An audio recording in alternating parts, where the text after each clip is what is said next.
Alhamdulillahilladzi jama'a qulubana ala mahabbatih wa ahda sufufana ala da'wati dinih wa alqa fina al-hubba wal ukhuwata bainana birahmatih. Wassalatu wassalam ala rasulil mab'us rahmatan lil alamin wa ala alihi wa ashabihi wa atba'ihi ila yaumiddin. Amma ba'd. Alhamdulillah, marilah kita memanjatkan kesyukuran kita kepada Allah Subhanahu wa taala kerana pada pagi ini kita dapat menghadirkan diri di surau ini, terutama pada waktu subuh. Teringat sekejap ana ketika sewaktu di Jordan berlaku peristiwa tragedi berdarah di Masjid Hebron pada April 1994. Ketika itu pihak Yahudi menyerang mereka-mereka yang hadir dalam solat berjamaah pada waktu subuh dan mengorbankan lebih kurang 40 orang lebih. Persoalan timbul, kenapa pada waktu subuh? Kenapa Yahudi tak mencari pada waktu lain?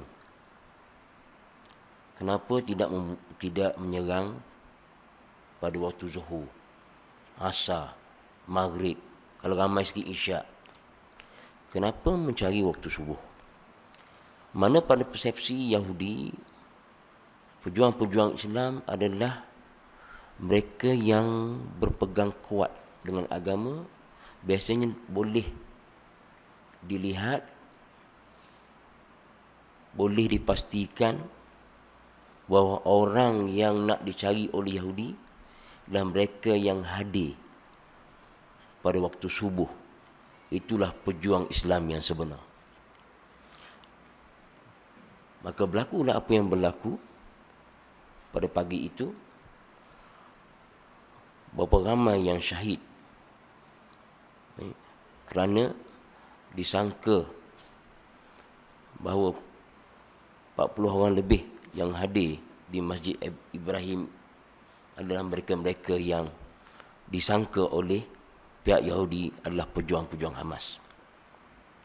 Muslimin dan muslimat yang dah ana hormati sekalian, alhamdulillah dengan kehadiran kita pada hari keempat, Sabtu pertama, kita dapat sama-sama mendengar, menambahkan ilmu, kerana talabul ilmu faridah ya ala kulli muslim wa muslimah. Menuntut ilmu adalah fardu kepada muslimin dan muslimat. Mendengar, mempertambahkan balik apa sebarang kekurangan dengan keilmuan yang ada selama ini, untuk sama-sama berkongsi, untuk kita beramal, sama-sama memperdekatkan diri kepada Allah Subhanahu Wa Taala. Muslimin dan muslimat yang ana hormati sekalian, pada pagi ini ana cuba bawa satu tajuk, kenapa puasa Ramadan tidak berkesan? Kenapa puasa Ramadan tidak berkesan? Iaitu ana cuba fokus sebagai muhasabah, review balik. Kita dah masuk hari keempat, bermakna kita kena saling bermuhasabah. Puasa yang datang kepada kita setiap tahun adalah satu promosi yang hebat, yang cukup besar di sisi Allah SWT, lebih besar daripada promosi yang dihidangkan oleh premis-premis perniagaan, terutamanya bila dekat dengan hari raya. Potongan 70%, ada yang beli satu free satu, sehingga berbondong-bondong manusia mengunyingnya, sehingga tak cukup tempat parking. Kerana apa? Kerana nak mengejar habuan yang bakal diperolehi. Tetapi promosi yang cukup hebat yang ditawarkan oleh Allah SWT pada bulan Ramadan ini, sepatutnya berbondong-bondong manusia mengejarnya. Walaupun tak nampak pahala, tetapi janji Allah SWT tetap akan mengurniakan kepada kita. Bermula dengan fasa 1, iaitu rahmat Allah mencurah-curah 10 hari yang pertama. Kemudian masuk fasa kedua, iaitu keampunan daripada Allah Subhanahu Wa Taala 10 hari yang kedua, dan diakhiri dengan Allah jauhi daripada api neraka dan dikurniakan satu malam yang kita kena usaha cari, iaitu malam Lailatul Qadar. Muslimin dan muslimat yang ana hormati sekalian, ramai orang kita berpuasa tetapi tidak cukup ilmu. Kenapa?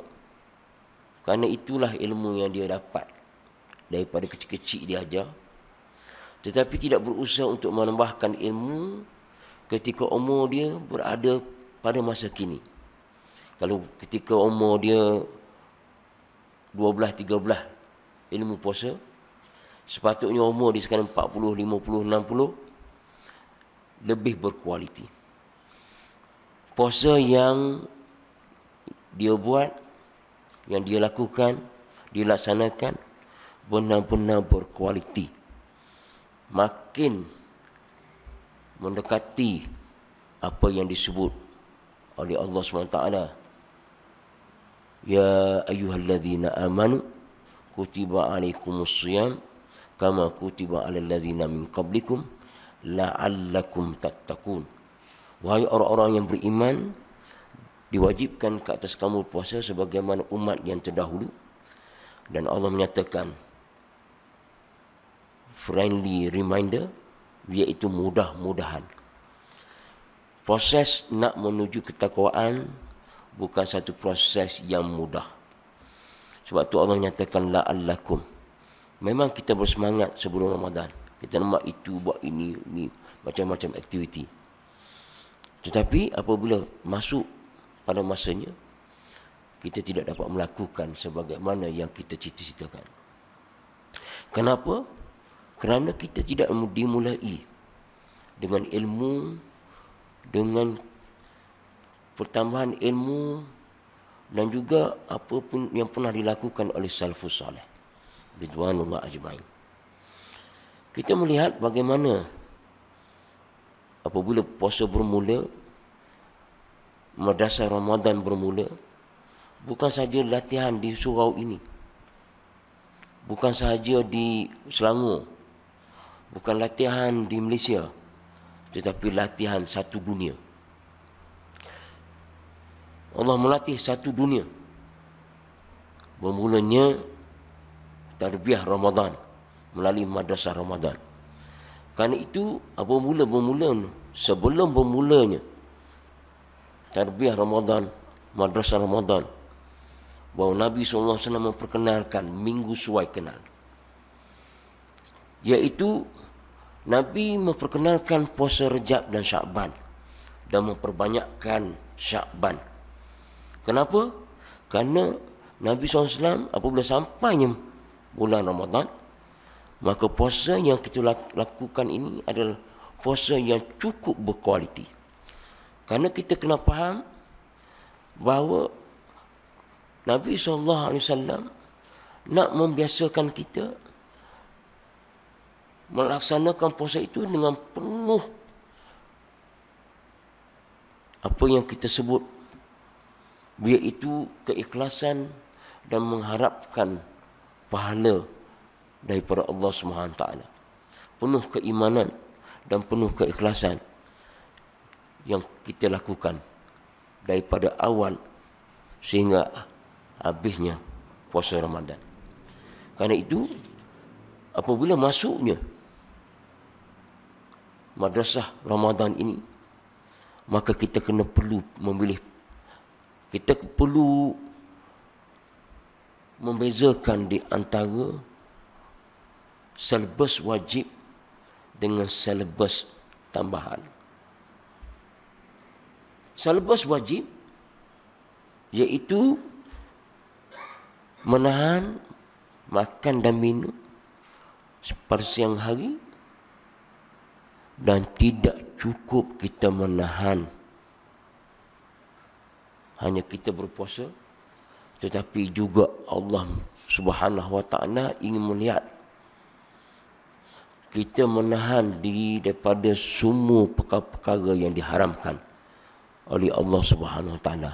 Itu tempat Allah Subhanahu wa taala. Ini merupakan silabus wajib, iaitu silabus yang pecahannya tidak boleh bercakap perkara yang lucah, kotor, kasar, dusta dan melalaikan, dan berbagai-bagai perkara lagi yang dianjurkan oleh Nabi SAW supaya kita meninggalkannya. Ini target sebenarnya, objektif sebenarnya. Bukan kita hanya berpuasa, tidak makan dan minum, tapi alangkah sia-sianya. Seperti mana yang disebut oleh hadis Nabi SAW, kam min sa'imin laisa lahu min sawmih illa al-ju' wal atash. Berapa ramai orang yang berpuasa, tidaklah dirinya itu mendapat apa-apa daripada puasanya kecuali lapar dan dahaga. Allah tak tengok kita buat lapar dan dahaga tu. Lapar dahaga kita yang kita tahan tu, Allah tak tengok situ. Allah nak ajar kerana lapar dan dahaga inilah yang kita dapat menjinakkan nafsu kita. Yang mana kita akan menjadi, kita boleh protection, boleh menjaga, boleh controller, boleh menjaga, mengawal. Yang itu yang Allah nak ajar. Yang Allah nak tengok itu.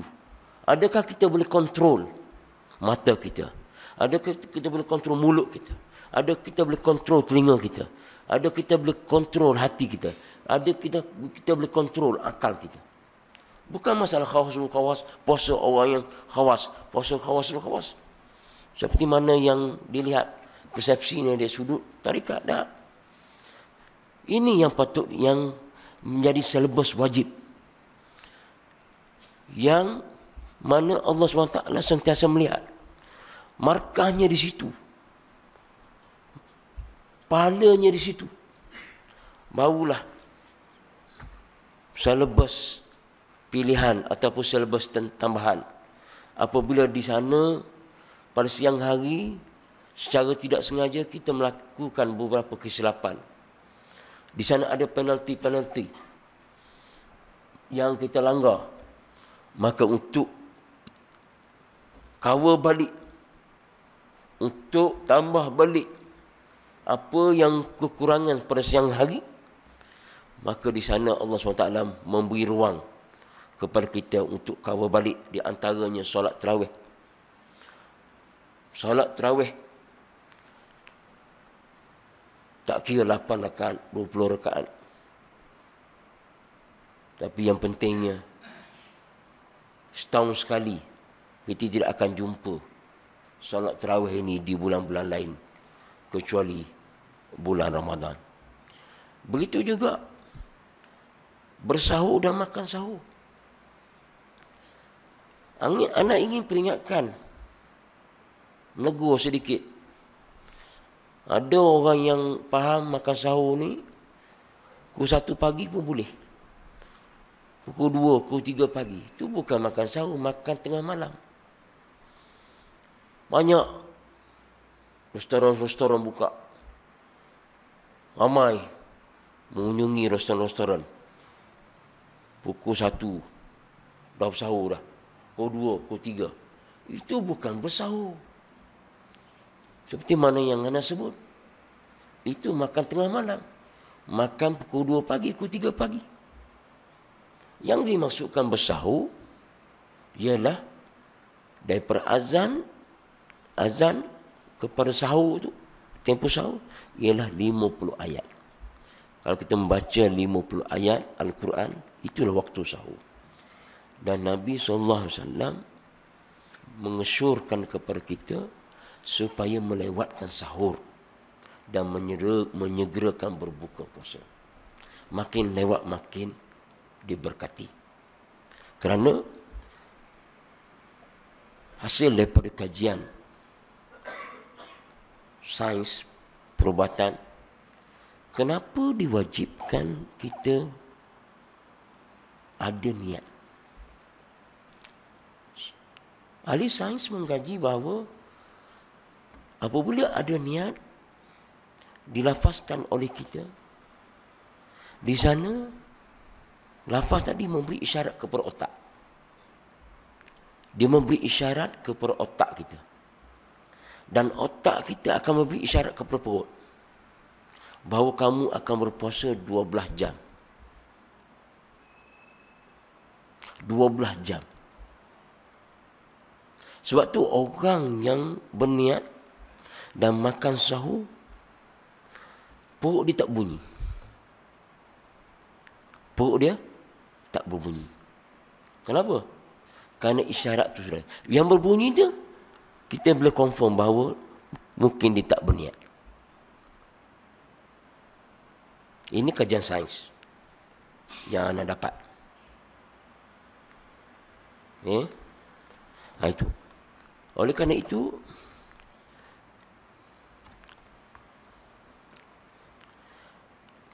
Nabi SAW menyuruh kita bersahur supaya membezakan kita dengan ahli kitab. Perbezaan di antara puasa kita dan puasa ahli kitab ialah makan sahur. Waktu itu berbeza. Ini hadis yang diriwayatkan oleh Imam Muslim. Selain pada itu, aktiviti untuk kita menambah kekurangan kita di siang hari ialah memperbanyakkan sedekah. Orang kita pada musim Ramadan nampak apa yang kita katakan rajin bersedekah. Nampak tak kedekut. Masuk je hari raya, dia kedekut balik. Dia kedekut balik. Sebelum Ramadan memang kedekut dah. Masuk Ramadan adalah sikit-sikit dia bagi. Lepas Ramadan kedekut balik. Sedangkan Nabi SAW sentiasa pemurah. Dan Ramadan adalah paling hebat pemurah Rasulullah SAW. Itu yang kita nak. Begitu juga bertadarus Al-Quran.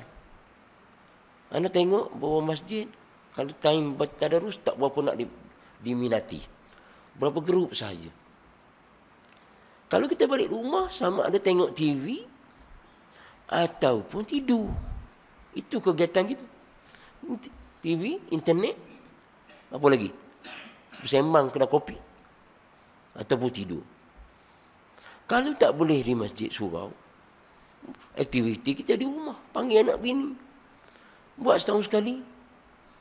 Kononnya kita sibuk. Sibuk sangat pada hari biasa. Buat aktivitinya di rumah.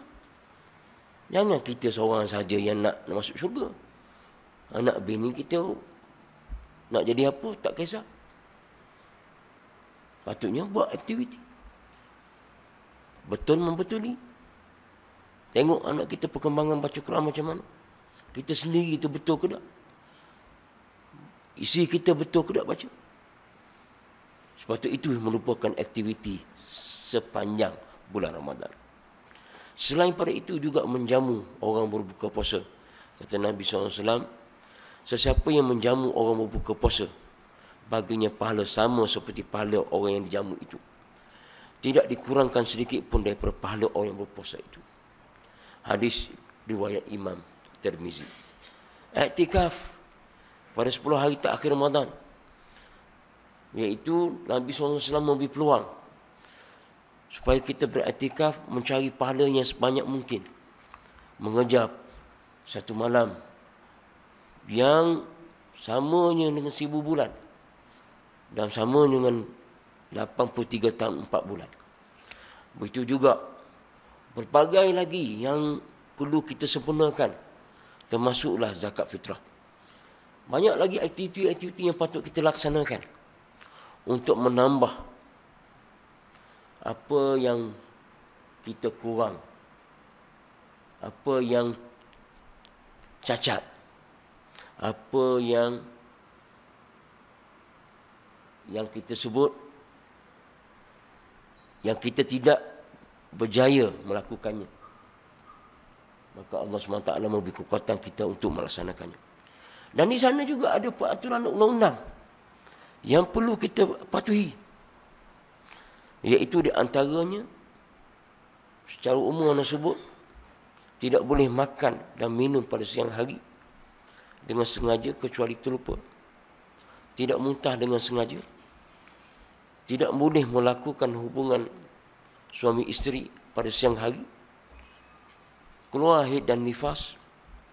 Dan berbagai-bagai lagi yang perlu seseorang berpuasa menjaga perkara-perkara yang boleh membatalkan puasa. Dan juga di sana Allah letakkan anugerah khas. Anugerah khas di dalam bulan Ramadan, iaitu adanya satu malam seperti mana yang kita sebut malam Lailatul Qadar. Itu merupakan anugerah khas Allah kepada kita, sebagaimana yang disebut oleh hadis Imam Bukhari dan Muslim. Sesiapa yang menghidupkan Lailatul Qadar, iaitu beribadah dengan keimanan dan keikhlasan serta mengharapkan ganjarannya, diampunkan dosanya yang lalu. Dan akhirnya berlangsungnya hari convocation. Hari convocation inilah hari raya, hari kemenangan seseorang yang berjaya melakukan segala apa yang Allah SWT arahkan, perintahkan kepada kita. Dan selepas hari raya, di sana ada anugerah khas pentadbir, anugerah khas daripada Allah, iaitu untuk mempercukupkan pahala kita selama setahun, iaitu didatangi dengan dianjurkan kita berpuasa 6 Syawal selepas Ramadan. 6 Syawal. Jadi 360 hari bersamaan dengan 360 pahala kita akan memperolehinya. Muslimin dan muslimat yang anda hormati secara umum, Allah SWT meletakkan beberapa perkara supaya kita memahami, untuk kita melaksanakannya sebaik-baik mungkin. Bukannya kita mempersiakan setiap kali datangnya Ramadan. Karena itu, anda ingin menekankan pada pagi ini beberapa perkara yang mengapa puasa kita tidak berkesan. Pertama, masalah input. Masalah input. Masalah yang kita boleh akidah kita, iman kita. Tengok. Timbulnya keganjilan terhadap kelompok yang berpuasa tetapi tidak solat. Ada tak? Berapa ramai yang berpuasa marah, naik syekh kalau kata dia tak berpuasa. Yang ada tatu, kalau tak ada tatu, kau marah kalau kata dia tak berpuasa. Tapi tak marah kalau kata tak bersolat. Tak sensitif langsung. Tengok. Anda tak tahu apa yang dia rasa seronok sangat. Solat tak, puasa nak. Mana? Yang kita rasa confused, dia puasa ke tak?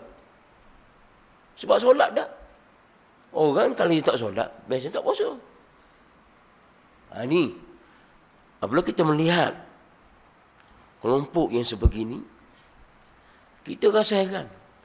Bagaimana seorang itu boleh berpuasa dalam masa yang sama dia tidak melaksanakan rukun Islam yang menjadi kewajipannya setiap hari. Ini bukan masalah hukum ataupun masalah fikih. Sebaliknya, ia bersangkutan dengan kecacatan serius pada akidah pada seseorang yang melakukan. Bagaimana orang ini boleh berkesan dalam melakukan ibadat puasa? Kemudian yang kedua, ini mindset ataupun worldview kita. Kita terjemahkan dalam bentuk pelaksanaan puasa yang salah motif. Iaitu yang anda masukkan di sini, seseorang nak berpuasa kerana nak kuruskan badan. Dia kata puasa Ramadan tahun ni akan turun 10 kg. Ditonjolkan puasa tu kerana nak diet. Salah motif. Dan kononnya dia berpandu kepada satu hadis. Sumu tasihhu. Berpuasalah kamu akan sihat. Sedangkan hadis itu adalah hadis palsu. Hadis yang kita duduk pegang selama ini merupakan hadis palsu. Sumu tasihhu. Betul, puasa sihat. Tetapi bukan itu maksudnya. Bukan itu matlamat utama. Matlamat utama adalah ubudiyah. Allah nak didik kita supaya kita taat. Supaya kita menjadikan diri kita ni sebagai hamba Allah yang taat. Dengan segala apa yang disuruh oleh Allah SWT. Karena itu, kita melihat didikan yang utama, tengok apa yang dilakukan oleh salafus salih. Quran dan puasa dia orang memang cukup jaga.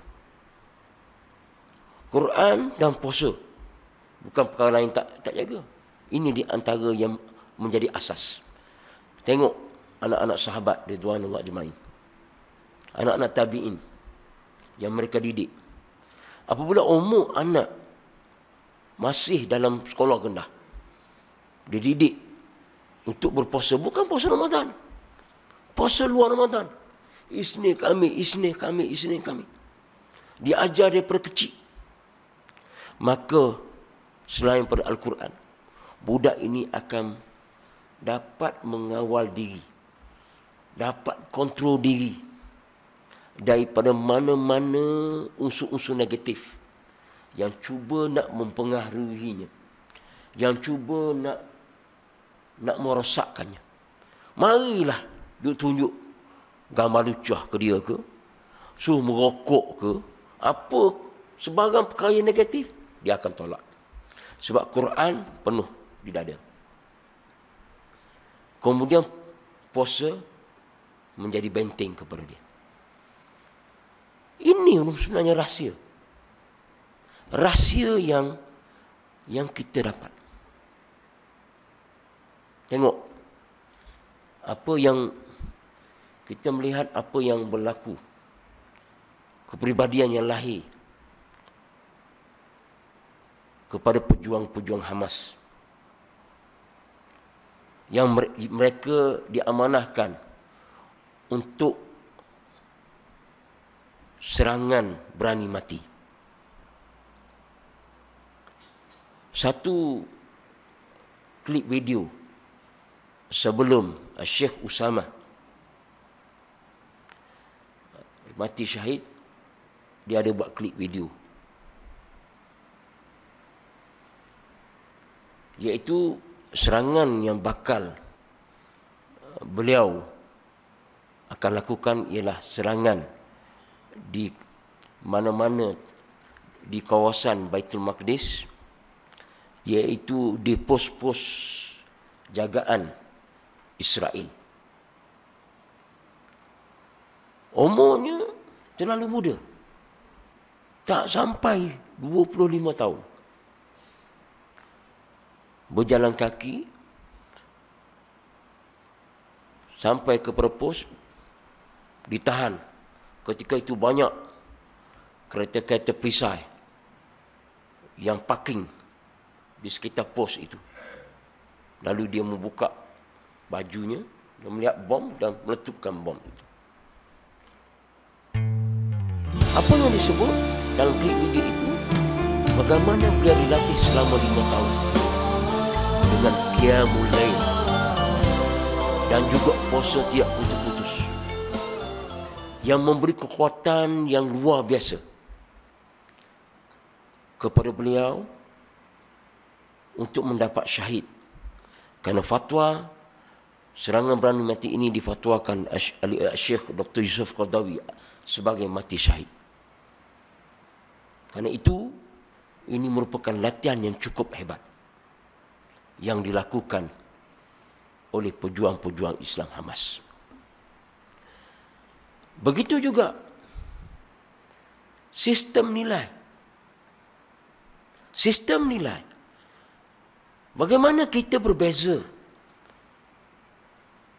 deal kita dengan puasa, dengan puasa Ramadan kita, di mana kita tidak bersungguh, tidak ada rasa gairah terhadap segala tawaran Allah Subhanahu Wa Taala berkaitan dengan bulan Ramadan. Seandainya pintu syurga sudah dibuka, pintu neraka ditutup rapat, malah syaitan dirantai agar lemah potensinya dalam mengganggu manusia. Segala gandaan pahala diberi dan segala galakan kebaikan ditawarkan. Tiba-tiba kita langsung tidak tertarik untuk mendapatkannya. Ia menandakan bahawa kita memang tidak berminat dengan Allah, tidak berminat dengan Rasulullah SAW, tidak berminat dengan tawarannya, tidak berminat dengan syurga Allah, dan tidak pernah kisah dengan api neraka. Muslimin dan muslimat yang ana hormati sekalian, inilah mengapa puasa seseorang itu tidak berkesan. Kerana persepsi dan nilai dia tidak bersungguh, tidak menyatakan pengabdiannya apabila bermasuk dalam bulan Ramadan. Tidak sebagaimana yang disebut oleh hadis Nabi SAW. Kalau masuknya sahaja Ramadan, bagaimana kondisinya, bagaimana kedudukannya, bagaimana perasaannya. Nabi SAW menyebut, Atakum Ramadan, Sayyidus Syuhur, famarhaban wa ahla. Ja'a syahru siyam bil barakat, fa'akrim bihi min zairin huwatin. Telah datang bulan Ramadan, penghulu segala bulan. Maka hendaklah kita mengucapkan selamat datang kepadanya.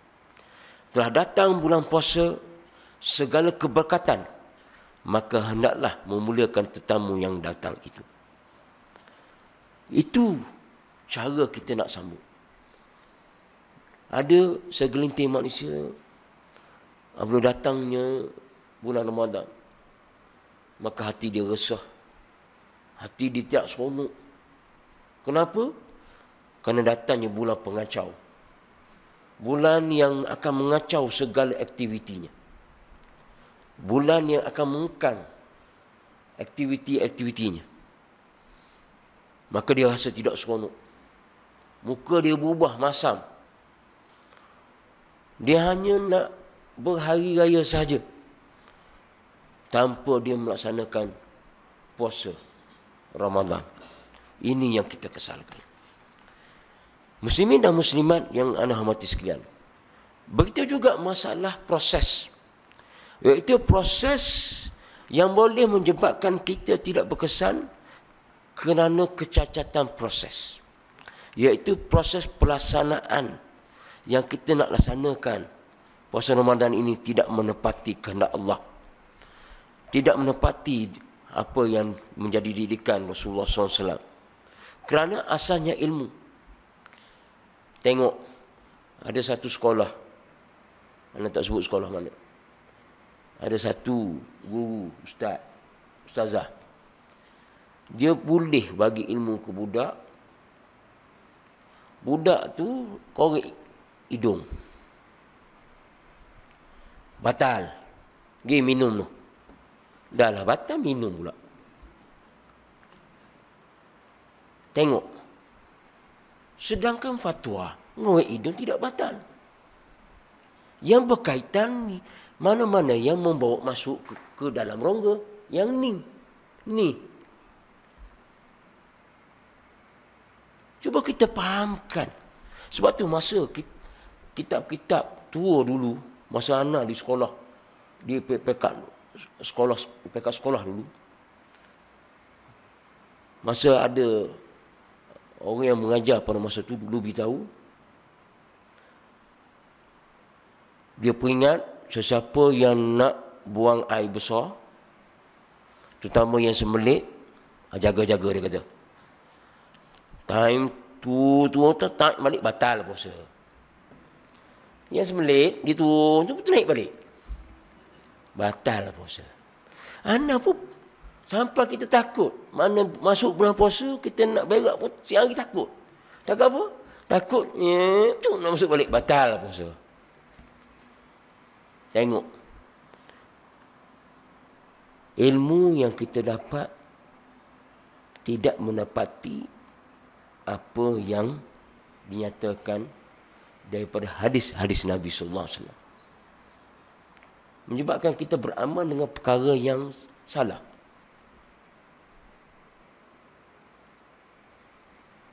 Dan perkara inilah yang perlu kita tambah melalui wacana ilmu.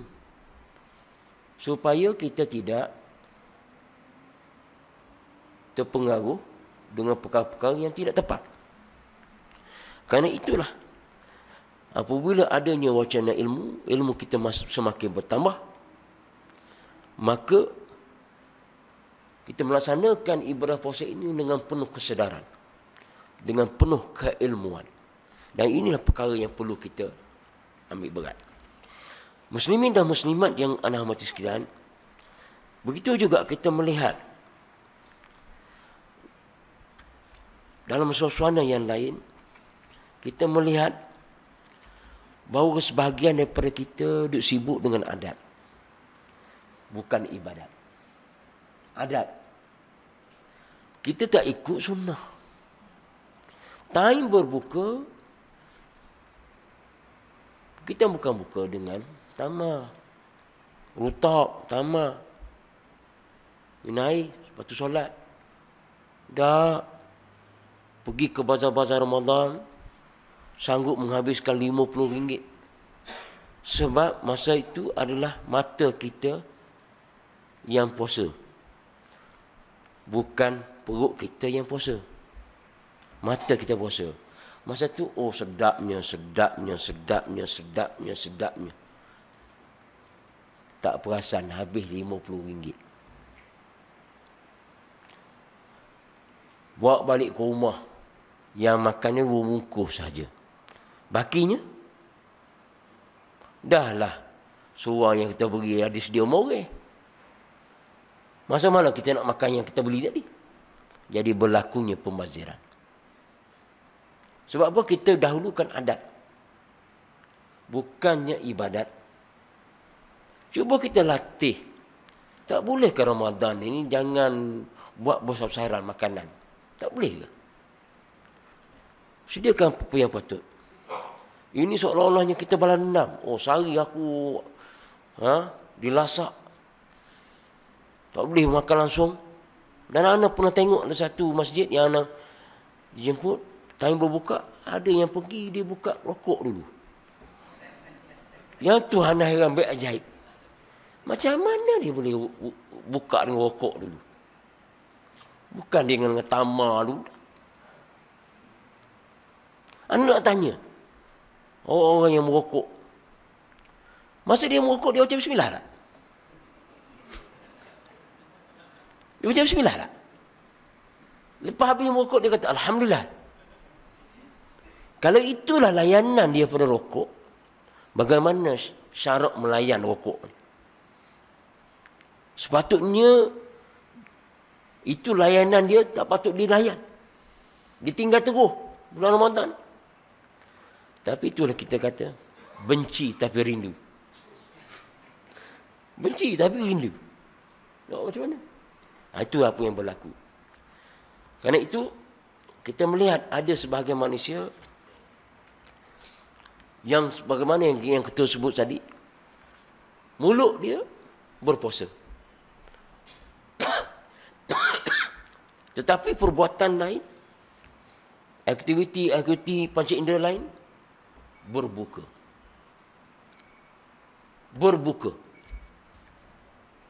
Faham yang anda masukkan? Mana mata sama juga sebelum Ramadan, telinga sama juga sebelum Ramadan, hati sama juga sebelum Ramadan.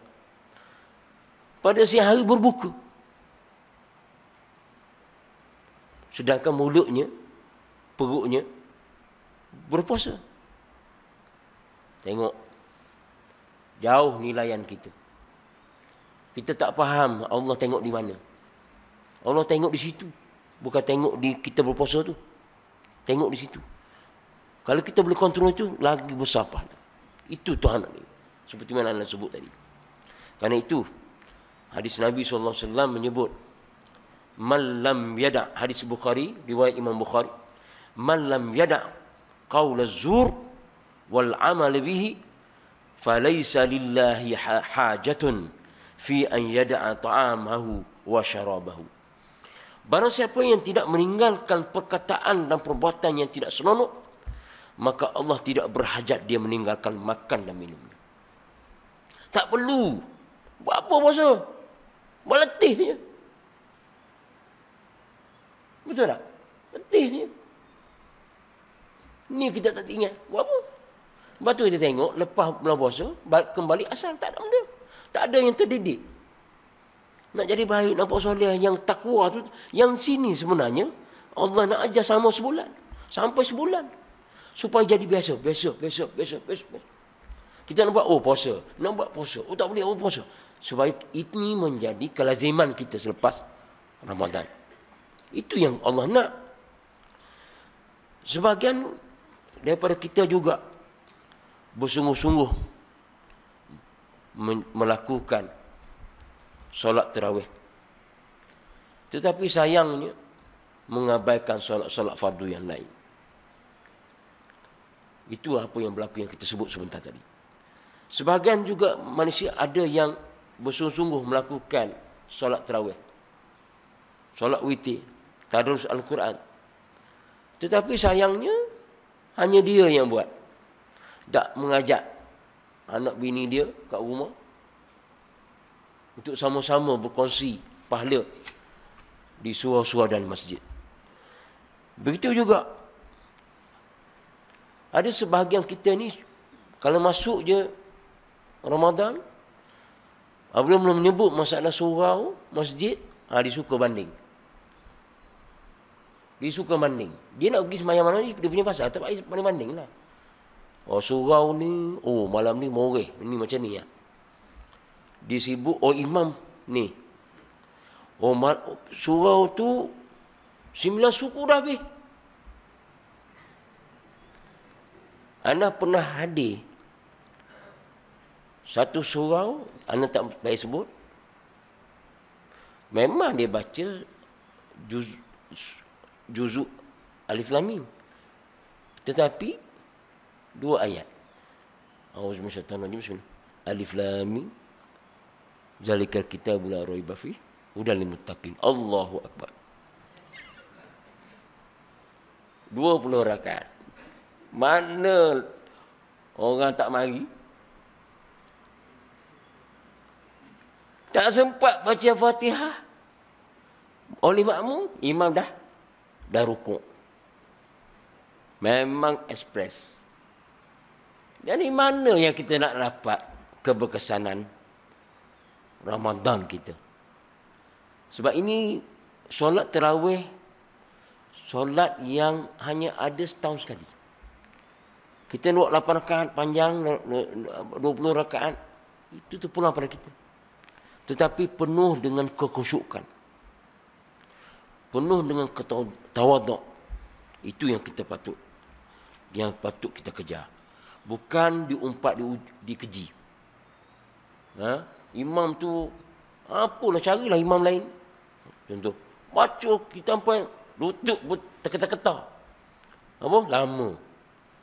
Berat. Kalau kita tak bersetuju dengan surau tu kerana lama, kita pergi tempat lain. Berat. Jangan mulut-mulut kita sembang. Itu yang perlu kita jaga. Kemudian ada sebahagian kita minggu pertama padat.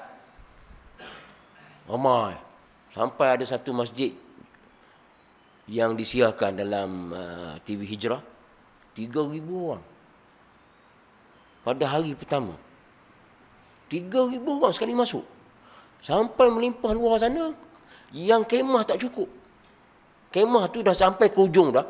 Ujung pintu tu. Terpaksa ditambah lagi dengan tikar-tikar di luar. Di luar jalan sana. 3,000 masuk. Hebat.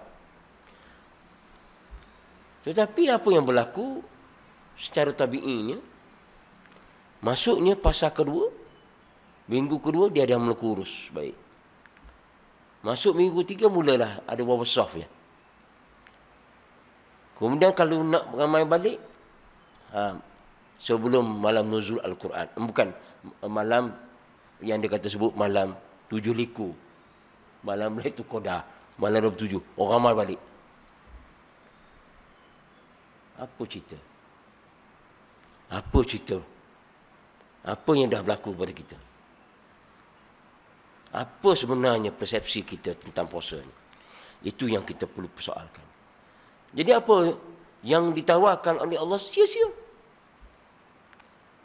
Dengan fasa pertama rahmat, fasa kedua keampunan, fasa ketiga iaitu menjauhi daripada api neraka. Allahu Akbar.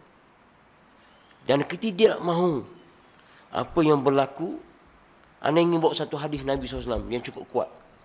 Hadis yang diriwayatkan oleh Ibnu Khuzaimah dan Ibnu Hibban dalam kitab sahihnya. Di mana Nabi SAW menyebut, Atani Jibril faqal, Ya Muhammad, man adraka Ramadan fa kharaja wa lam yughfar lah famata fadakhala an-nar fa ab'adahu Allah qul amin fa qultu amin. Telah datang kepadaku malaikat Jibril lalu berkata, Ya Muhammad sallallahu alaihi wasallam, barang siapa mendapati Ramadan lalu setelah bulan itu berakhir dosa-dosanya tidak diampuni, lalu dia mati, maka dia masuk neraka. Semoga Allah menjauhkannya. Katakanlah amin ya Rasulullah. Lalu aku pun mengatakan amin. Bayangkan, kita duk buat puasa-puasa ni, kita tidak mendapat ampunan daripada Allah SWT. Bayangkan. Adakah perasaan kita tidak takut? Kononnya kita berpuasa, kita akan mendapat pahala, kita akan dikurniakan syurga. Hadis ini mengingatkan kepada kita supaya kita buat seikhlas mungkin untuk memperoleh keampunan daripada Allah SWT. Ingat apa yang disebut dalam hadis ini memberi pengajaran kepada kita. Ini bukan sebarang hadis, ini hadis sahih yang menjadi peringatan kepada kita. Sebab pengajaran yang dapat diambil daripada hadis ini supaya kita gunakan waktu sebaik-baiknya selama 29 hari sepanjang Ramadan untuk kita melakukan sebarang aktiviti. Solat berjemaah jangan tinggal, bersedekah, membaca Al-Quran, berzikir, berdoa, istighfar, semuanya berganda. Takkan kita tidak mahu benda-benda yang berganda ini kita nak tinggal bodoh macam tu. Tidak. Sepatutnya kita kebut. Dan inilah, bulan inilah peluang untuk kita sama-sama untuk kita mengejarnya untuk kita mendapatkan pahala daripada Allah Subhanahu Wa Taala. Muslimin dan muslimat yang ana hormati sekalian, itulah sebuah sedikit pada pagi ini yang kita dapat berkongsi ilmu. Semoga pelaksanaan puasa kita dipermudahkan oleh Allah SWT, dan kita perlu berdoa supaya kita benar-benar dapat menguasai puasa ini dengan sebaik-baiknya, dengan penuh kualiti, seperti yang mana anda sebut sebentar tadi, supaya umur yang berjalan, umur yang berlalu tidak berlalu dengan sia-sia, tetapi kita dapat penuhi dengan kedudukan kondisi yang sebenarnya. Muslimin dan muslimat yang anda hormati sekalian, ada sedikit sebelum anda mengakhiri ini, ada sedikit makluman iklan, iaitu kita ada lancarkan projek wakaf Al-Quran untuk bulan Ramadan kepada satu sekolah yang menjadi penasihat di situ, sekolah Islam Bersepadu Atah. Ini suratnya, mereka memohon 100 buah Al-Quran untuk digunakan kepada pelajar, terutamanya anak-anak yatim, sebab mereka memerlukan Al-Quran bertajwid berwarna, bukan Quran biasa. Quran bertajwid berwarna yang ni ada di sana, bawah tu petunjuk-petunjuk tajwid, di belakangnya ada tajwid, di belakang ni hukum tajwid secara umum, detail, dan juga perkara yang berkaitan untuk digunakan oleh pelajar-pelajar tahfiz. Jadi anda mahu peluang pada pagi ini memohon sumbangan kewangan wakaf mengikut surat ini untuk membeli Al-Quran bertajwid warna dan versi bahasa Malaysia.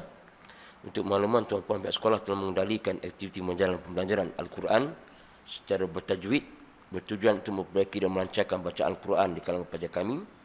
Kami telah membeli Al-Quran yang diterbitkan oleh Syarikat Anwar Solution yang telah mendapat kelulusan KDN. Penerbitan juga telah disokong oleh JAKIM dan JAWI. Tujuan kami adalah untuk mencari penyumbang penaja berbagai pembelian Al-Quran bertajwid yang kemudian akan mewakafkan pada pihak sekolah. Jadi harga yang disebut yang diberikan oleh pihak penerbit ialah RM100, dan kalau ikut lot, kalau pecah lot kepada 5, RM20 paling kurang. Untuk satu Quran ini RM20, ada 5 orang jadi 100. Itu kemampuan masing-masing yang dapat menyumbang untuk pembelian Al-Quran ini, insya-Allah. Dan kami berharap tuan-puan sudi membantu kami untuk menyumbang menaja wakaf Al-Quran ini untuk sumbangan. Kalau nak masukkan akaun, boleh masukkan akaun penerbit untuk dihantar kepada ni. Untuk perjalanan lanjut, tuan-puan ini kalau sekiranya nak secara tunai, kita ada buat resit dan catat nama untuk dicop wakaf. Untuk perjalanan lanjut boleh hubungi Cikgu Berhadi bin Hassan di talian sekian. Akhir kata doa agar usaha setiap murni lagi suci belum menyumbang wakaf ini akan termasuk kerja-kerja amal jariah dan amal soleh yang diberkati oleh Allah SWT. Muslimin dan muslimat, anda ambil masa 1 minit untuk anda dengan peristiwa yang terkini yang berlaku di Mesir. Semalam anda membuka berita daripada Ikhwan Online, lebih kurang 15 juta ataupun lebih rakyat Mesir keluar berdemonstrasi secara besar-besaran di seluruh pelosok negara Mesir, memberi sokongan bulat, sokongan padu kepada kepimpinan perjuangan Islam di Mesir. Dan satu artikel yang dikeluarkan oleh seorang pimpinan Al-Ikhwan Muslimin, iaitu tajuk dia, apakah dosa Dr. Mursi sehingga beliau digulingkan. Dia menyaraikan beberapa dosa Dr. Morsi di sisi Yahudi dan Amerika. Di sudut Amerika dan Yahudi. Di antaranya yang cukup dia panas ialah perjanjian Camp David. Camp David di zaman Presiden Anwar Sadat tidak membenarkan Mesir mengimport gandum daripada mana-mana negara kecuali Amerika saja. Dan untuk penggunaan tempatan boleh ditanam hanya 20% saja. Tetapi apabila Presiden Dr. Morsi naik dalam masa setahun, tanaman gandum menjadi jelapang makanan sebanyak 60%. Keperluan rakyat dia cukup untuk kehidupan tahunan. Itu satu. Yang kedua, Presiden Dr. Morsi juga dalam masa setahun dia telah berjaya membina satu kilang Samsung yang terbesar di negara Arab. Kilang elektrik Samsung. Bukan kilang Amerika. Kilang Korea Samsung. Yang mana ujungnya nanti kilang ini akan memberi faedah elektrik, perkakas elektrik terlalu murah. Itu dua. Yang ketiga, Dr. Morsi menaikkan gaji dan juga pesara-pesara kerajaan sebanyak 200%. Dan segala barangan-barangan runcit, barangan kawalan kerajaan dan selain barangan kerajaan dikontrol 100% oleh kerajaan. Di mana beliau tidak menaikkan sebarang kenaikan dalam masa setahun. Begitu juga terusan Suez menjadi pasaran bebas yang diperkenalkan oleh Dr. Morsi. Di zaman Presiden Hosni Mubarak hanya 5.6 bilion setahun. Tetapi dengan apa yang diperkenalkan oleh Dr. Morsi ini, pihak kerajaan Mesir memperolehi 100 bilion setahun.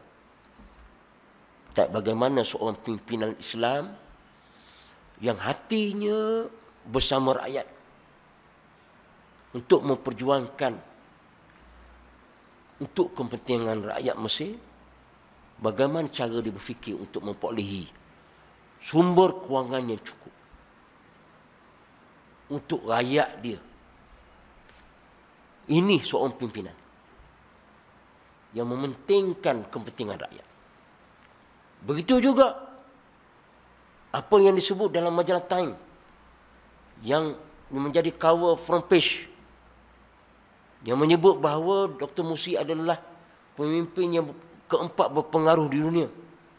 Di antara yang Amerika marah ialah Dr. Morsi berusaha untuk melaksanakan perundangan Islam seperti mana yang dipraktik oleh Khulafa Ar-Rasyidin. Ini yang ditakuti oleh Yahudi dan Nasrani. Yang ditakuti oleh Amerika. Karena apabila Mesir berjaya melaksanakan perundangan Islam di bumi Mesir, maka menjadi contoh di setiap negara.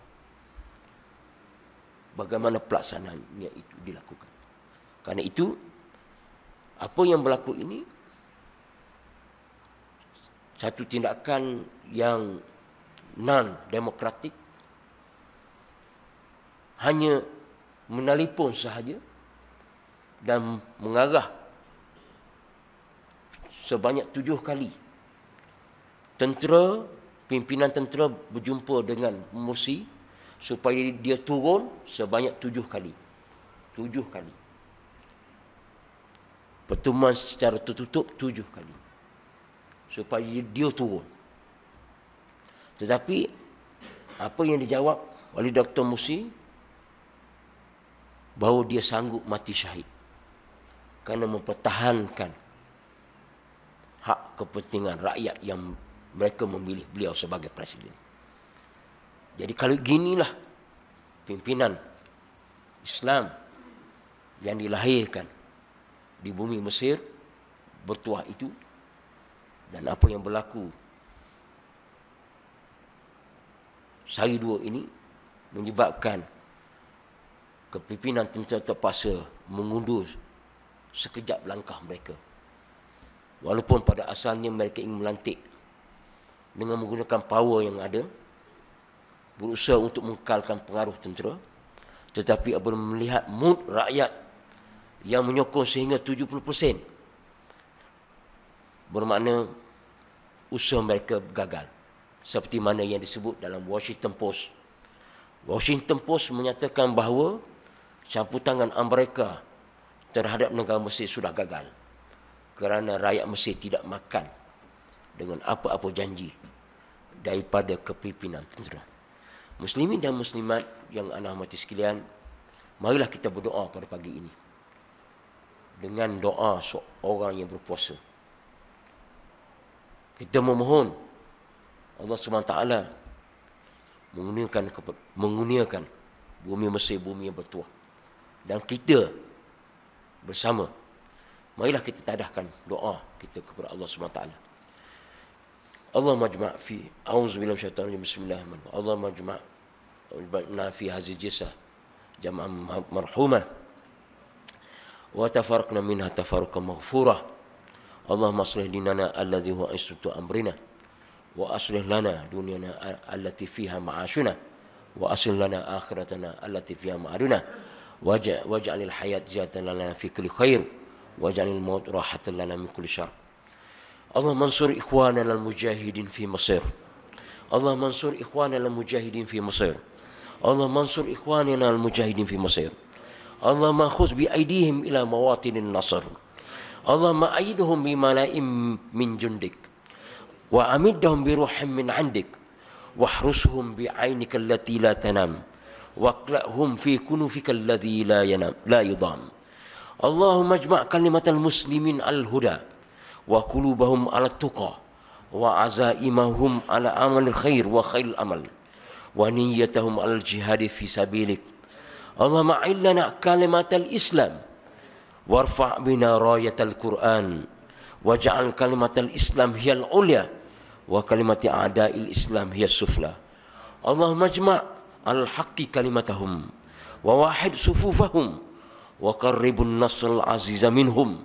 Allahumma arina yawman qariban yuntasara fihi al-islam waftah lana fathan mubina wansurna nasran aziza wanzil fi qulubina sakinatak wansurna alina fadlaka wa rahmataka ya arhamar rahimin. Ya Allah, ya Tuhan kami, bantulah saudara-saudara kami pejuang-pejuang Islam di Mesir. Bantulah saudara-saudara kami pejuang-pejuang Islam di Mesir. Bantulah saudara-saudara kami pejuang-pejuang Islam di Mesir. Ya Allah, bawalah mereka ke kemenangan yang sebenarnya. Ya Allah, bantulah mereka dengan roh daripada sisi Engkau. Awasilah mereka dengan mata Engkau yang tidak tidur. Lindungilah mereka dalam penjagaan Engkau yang tidak pernah lalai. Ya Allah, ya Tuhan kami, satukanlah kaum muslimin di Mesir di atas petunjuk Engkau. Hati-hati mereka di atas ketakwaan kepada Engkau. Keazaman mereka untuk melakukan kerja-kerja kebaikan dan sebaik-baik kerja. Niat-niat mereka untuk berjihad di jalan Engkau, ya Allah. Ya Allah, ya Tuhan kami, tinggikanlah kami dengan kalimah Islam. Kibarkanlah bersama kami bendera Al-Quran. Serta jadikanlah kalimah Islam sebagai yang tertinggi dan kalimah musuh Islam yang terendah dan terhina.